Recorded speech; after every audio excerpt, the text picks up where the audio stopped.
Okay. First nating pupuntahan dito sa part ng Dayok-Dok ay ang Filipino home-style dishes. Alam niyo ba, challenge dito sa El Nido? Ang presyo. Tingnan natin. Kanilang mga homemade na pagkain. At ang presyo. Ito, meron pala, oh. Yan. Ito yung menu.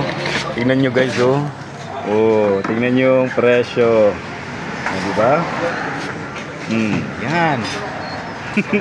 Kaya kailangan tipid tips tayo ngayon dito sa El Nido.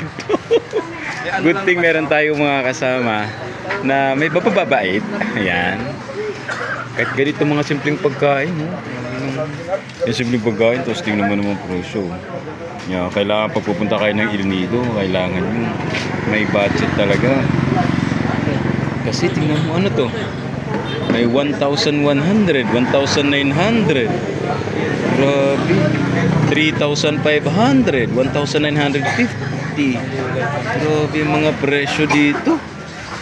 Tapos dito tayo kakain. Pinakamura-mura na to dito, ha?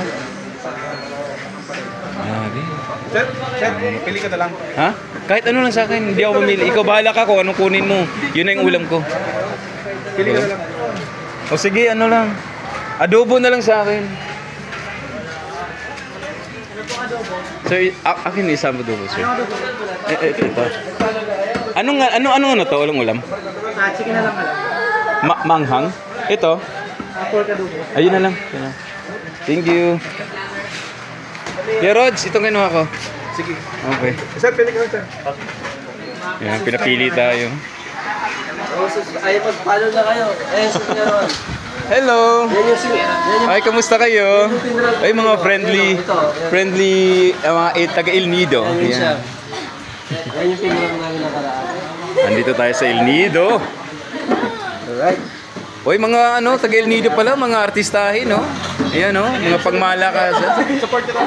Kilala niyo si Katrina Halili? Ayan, taga dito siya, di ba? So, lagi kayo dito kumakain? Masarap. Mr. Rep.